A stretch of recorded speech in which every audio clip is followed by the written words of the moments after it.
প্রিয় দর্শক, কেমন আছেন? আশা করছি অনেকেরই মন ভালো নেই।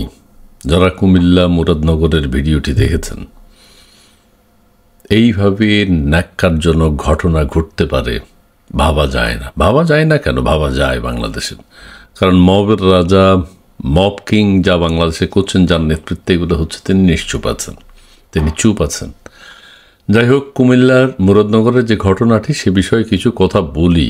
কুমিল্লায় ধর্ষণের ঘটনার ভিডিও ভাইরাল করা 3 জন গ্রেপ্তার। কুমিল্লায় ধর্ষণের ঘটনায় ভিডিও ভাইরাল করা 3 জন গ্রেপ্তার। এটা ঢাকা পোস্ট থেকে পড়ছি।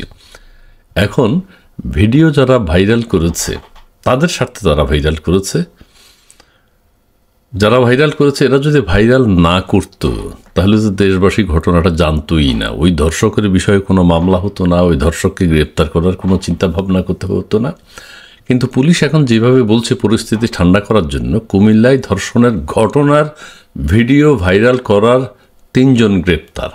হ্যাঁ, এই 3 জনকে জিজ্ঞাসাবাদের জন্য গ্রেপ্তার করা হতে পারে। এই 3 জনের একটা নেগেটিভ হইলেও এক ধরনের পজিটিভনেস আছে। মানে ভিডিওটা তারা ভাইরাল করেছে নিজেদের স্বার্থে, কিন্তু দেশের স্বার্থে এই ভিডিওটি প্রয়োজন ছিল। এই ভিডিওটি না হলে আমরা জানতে পারতাম না। তবুও এই ধরনের ভিডিও প্রচার করা শোভনীয় নয়, কিন্তু জাতীয় স্বার্থে এক ধরনের এর প্রয়োজনীয়তা এর মধ্যে তৈরি হয়ে গেছে। এখন এই 3 জনকে গ্রেফতার করেছে, তার মানে এই নয় যে পুলিশ তাদের সাফল্য দেখিয়েছে। ধর্ষক যে, তাকে যদি পুলিশ গ্রেফতার করতে পারে, তখন হবে পুলিশের সাফল্য এবং দৃষ্টান্তমূলক শাস্তির আওতায় তাদেরকে আনতে হবে।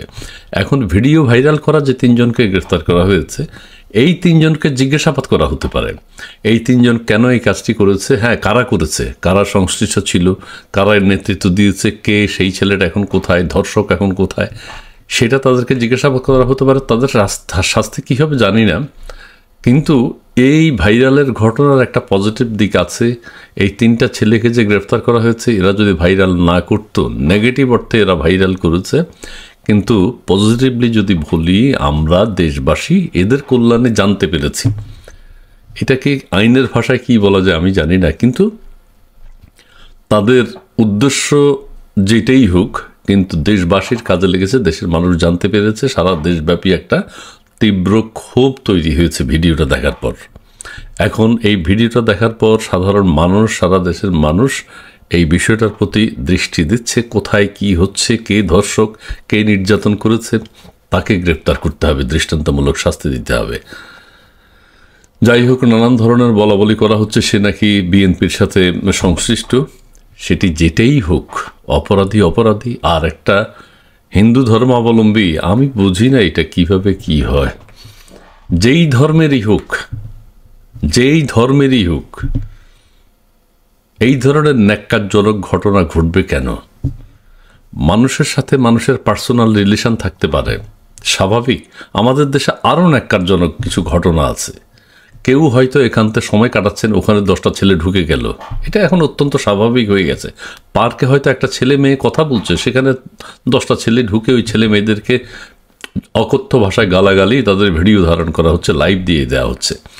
এগুলো কিন্তু অশ্লীল। এগুলো কেন করতে যাবেন আপনি? প্রত্যেকের পার্সোনাল লাইফ, ছেলে মেয়ের যদি সম্মতি থাকে, আপনার আমার অসুবিধা কি? অপরাধ, তাদের অপরাধটা কি? সারা পৃথিবীতে এইসব আছে। সারা পৃথিবীতে নারী পুরুষ এই জন্যই সৃষ্টি করা হয়েছে। কিন্তু নীতি নৈতিকতা, যদি অপরাধের চিন্তা ভাবনা করে কেউ এগুলো করবেন না।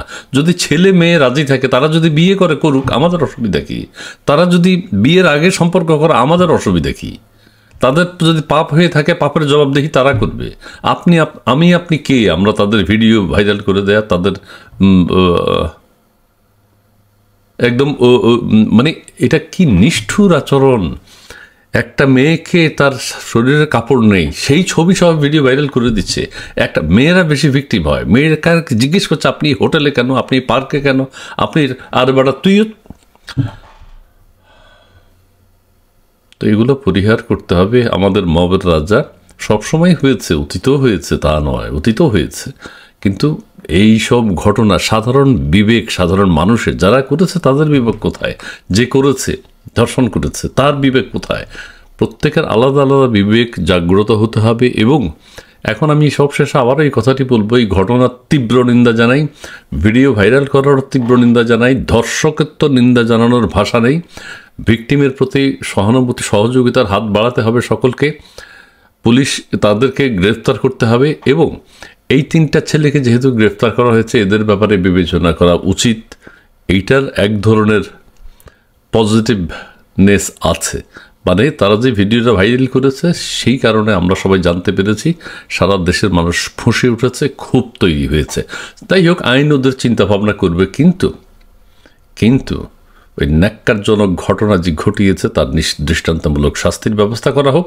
পুলিশ যদিও এখন বলছে 3 জনকে গ্রেফতার করেছে, 3 জন হচ্ছে যারা ভিডিও ভাইরাল করেছে। এরা যে ভিডিও করেছে, এই ভিডিও করতে গিয়ে এদের কোনো সংশ্লিষ্ট আছে কিনা, এদের উদ্দেশ্য কী ছিল, এরাও কি ওই ছেলের একই গ্রুপ কিনা? যদি তাই হয় তাহলে এদেরকে গ্রেফতার করা ঠিক আছে, এদেরকেও শাস্তির আওতায় আনতে হবে একই গ্রুপের যদি হয়ে থাকে। যাই হোক প্রিয় দর্শক, ভালো থাকার চেষ্টা করবেন। সারা দেশব্যাপী যা হচ্ছে সেটা তীব্র নিন্দা জানাই। ধন্যবাদ।